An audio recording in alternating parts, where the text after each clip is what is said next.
If you've got a wedge that looks anything like this, are you costing yourself shots? And if you are looking to upgrade your wedges, do you really need the best wedges that money can buy, like this one?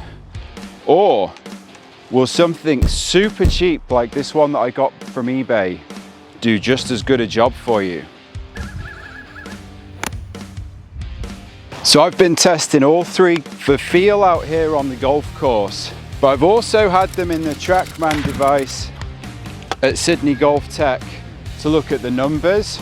And to be completely thorough, I've also been using this high-tech piece of equipment, no expense spared, to test the wedges when they're dry and when they're wet.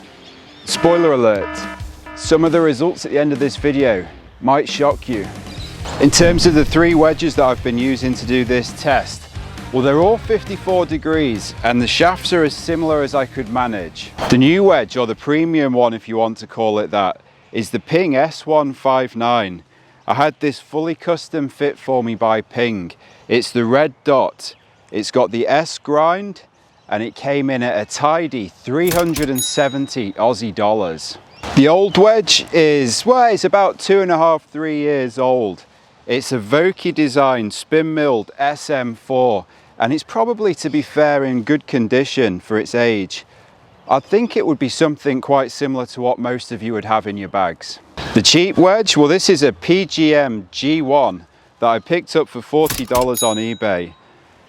I couldn't tell you too much about it, but to be fair to it and everything else, it's brand new. I've just taken the wrapper off it. So if it's ever going to perform well, now's its moment. So we'll try one of these 30-yard kind of pitch shots with the cheap wedge.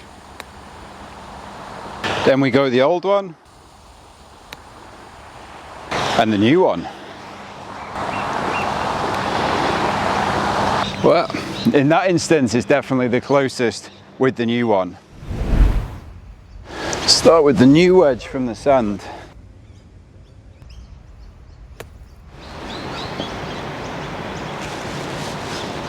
Not too bad. Then we'll try the old wedge.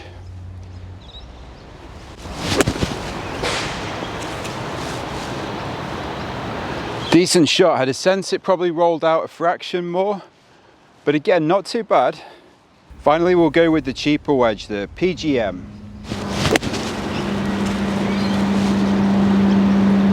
Yeah, that's run straight through the green, right off the back. So interesting, out of the sand, I had the sensation from back in the bunker that the new wedge might have stopped a fraction quicker than the old wedge, but they're definitely the two that are closest. Old one here, new one there. The cheaper wedge is actually just run off camera. Can't see it from here, but just to the side. Look, to be honest, I didn't like the look of it looking down on it. It's got a much thicker top line, looked a lot thicker when it was open, so it didn't inspire the same level of confidence, or I just hit a bad shot. You never know with these things, but they're the bunker shots. In terms of looks, I always think that's pretty subjective. We're going to see things differently. The cheaper wedge definitely has the thick top line. The Ping wedge, it's got that longer grip that is standard with Ping wedges, and it's got the extra grooves on the face, which is something that I like. Others might see it differently. As for the Vokey, well, I used that for a long time, so it looks familiar to me behind the golf ball. It looks good, it looks nice, I like it. My personal preference is going to be the Ping, but like I said, you make your own mind up on what you like. To test all of the wedges, I'm doing some different bump and runs around the green. Been hitting those 30 to 50 yard type of pitch shots, and then obviously jumping in the bunker to play some shots out of the sand.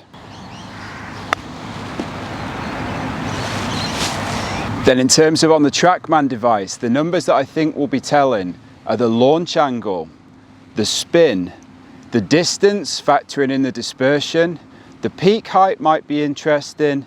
Also maybe have a look at the ball speed. Playing the wedges on the course, they're all performing pretty well. The cheaper wedge possibly sounds a little bit clickier, perhaps comes out a tiny bit higher. Otherwise, for most shots, you wouldn't say there's a huge difference between them. The bunker shots, I didn't like the cheaper wedge. I felt like it looked a bit too chunky to me. That was my impression. Obviously I didn't play as good a shot with it, maybe that's put me off as well. But that's probably the only one. The rest of them, pretty like for like. The next thing though, what are the numbers on the TrackMan device with the RCT balls at Sydney Golf Tech? Because I think that could be telling. Okay, so when it came down to the numbers on the TrackMan, I started off with the dry wedges. And the sort of swing that I was trying to put on this, keeping in mind that I'm not a robot, so it's not going to be perfectly repetitive, but this was aiming for my 90-yard shot. So it's a swing that I always think of as 90 yards. The first club that I went with was the new wedge, the premium wedge, if you want to call it that, from Ping. In terms of the distances that I was seeing, it was bang on. The average across all of the shots was 89.5 yards, so really happy with that. The launch angle came out at 33.1 degrees, peak height 74 feet, ball speed 78 miles per hour, and the spin was 9823. In terms of the old wedge, so this was the Vokey with the slightly worn grooves, the distance dropped back a little bit, so that was at 85.7 yards. The launch angle actually was lower, so that was 32.1 degrees. And the peak height also lower at 67 feet. Ball speed dropped off a bit, 75.5 miles per hour, but the spin numbers went up a fraction. They were 9,935 RPM.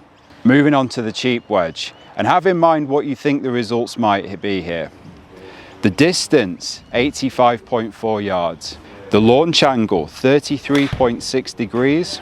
Peak height 71 feet, ball speed 75.8 miles per hour, and the spin 9,121 RPM. So interesting results. And by the tiniest of margins, the Ping, the new premium wedge, had the tightest shot dispersion. From second place going to the cheap wedge, and both of those outperformed the older Vokey wedge.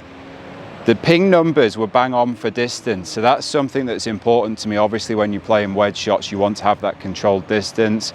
But I was surprised that the older Vokey, with in theory the more worn grooves, had a lower launch angle and higher spin. I thought that would be the other way around.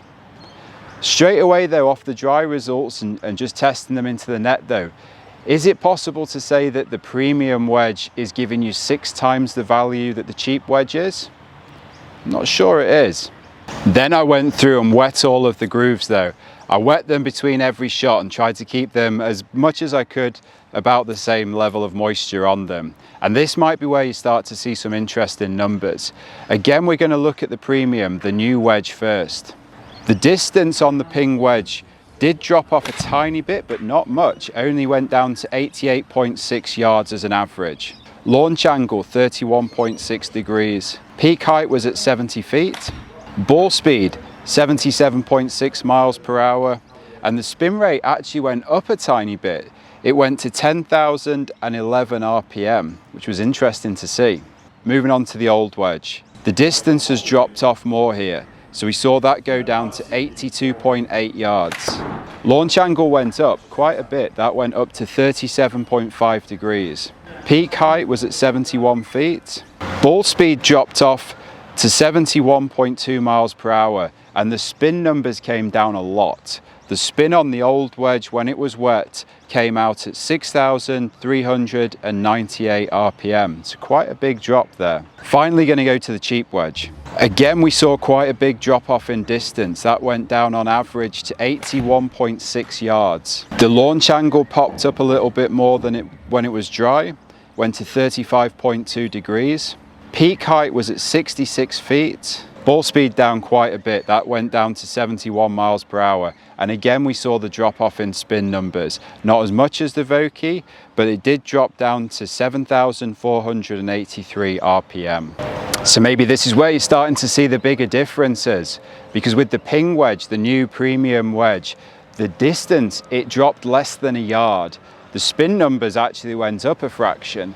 And so with most of those things and the other numbers that I've just said, you can have quite a lot of confidence when you're on the course that no matter the conditions, it's going to perform consistently for you, which is very important when you're looking at your wedges.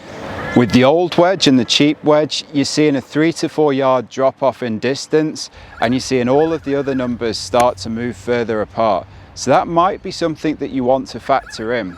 At the end of the day, for me, this was my 90-yard shot as a stock shot, and with the wet grooves on the cheap wedge, you're almost 9 yards off that number, which on the golf course is the difference potentially between hitting it into a bunker or the water, or not being confidently able to go at the pin. So it's something that you definitely need to factor in, because there was noticeable differences in performances there. But what do you make of those results? I'd love it if you could let me know in the comments. What's your takeaway?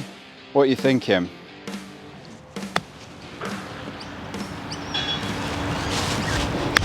So for me, wanting to have that consistency and wanting to have that trust in the wedges and how they'll perform no matter the conditions, I'd be happy to go with the premium ones.